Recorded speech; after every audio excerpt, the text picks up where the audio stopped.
करमाळा भूमी अभिलेख कार्यालयासमोर आपलं कशा संदर्भात आणि काय मागण्या होत आहेत तिथं आंदोलन या ठिकाणी आपण आमरण उपोषण करत होता. आमची गावठाण हद्द कायम व्हावी यासाठी आंदोलन केलं होतं आम्ही. त्यासाठी पाठपुरावा कुठलं देवीच्या माळ गावठाण हद्द आमची कायम नाही आणि बिनशेतीच्या प्लॉटधारकांनी तिथं अतिक्रमण केले.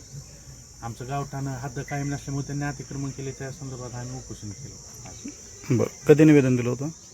निवेदन 20 तारखेला दिलं होतं त्यांना. बरं, का आता अधिकारी आले होते, काय सांगितलं त्यांनी? अधिकारी आले होते. आता त्यांनी आम्हाला दिलं आश्वासन की आम्ही वरिष्ठ कार्यालयाला कळवू म्हणून. त्या बिनशेतीधारकांची तात्काळ मोजणी म्हणजे त्यांनी परमिशन आणलेली रद्द करू म्हणून. आमची गावठाण हद्द कायम जोपर्यंत होत नाही तोपर्यंत त्यांची बिनशेती रद्द व्हावी म्हणून आदेश काढण्याचे आम्हाला आश्वासन दिले आहे करमाळा उपाध्यक्ष. बरं, ग्रामपंचायतीने याच्याविषयी काय म्हणजे आक्षेप घेतला नाही का?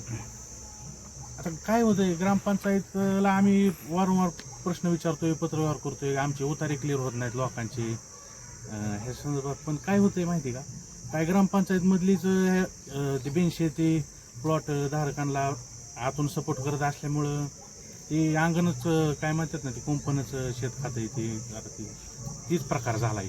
बरं, कुंपणच शेत खाते. अधिकाऱ्यांनी काय त्याच्याविषयी काय ग्रामपंचायतीला पत्रव्यवहार केला का? आता ते दोघांची बी चूक आहे, ह्यांची बी चूक आहे आणि त्यांची बी चूक आहे. ते म्हणतात आम्ही आपलं ह्यांना पत्र दिलेलं आहे मोजणी करा म्हणून, ही म्हणतात आम्हाला त्यांचं पत्रच नाही, आम्हाला पेपरची पूर्तताच त्यांनी केली नाही. ही त्याच्यावर ढकलते, ती त्याच्यावर ढकलते आणि जमीन चालली गावाची, असा प्रकार झाला. मग आता काय तुम्ही काय पुढील काय इशारा दिला का जर या संदर्भात कारवाई नाही झाली तर? हो, या महिनाभराच्या आत जर ह्यांनी तात्काळ मोजणी आणून ह्यांच्या बिनशेतीवाल्यांना जर नोटिसा नाही काढल्या खरेदी विक्री बंद करण्याच्या, तर परत एकदा आम्ही पूर्ण ग्रामस्थांच्या वतीने मोहत जन आंदोलन उभा करणार आहे. बरं.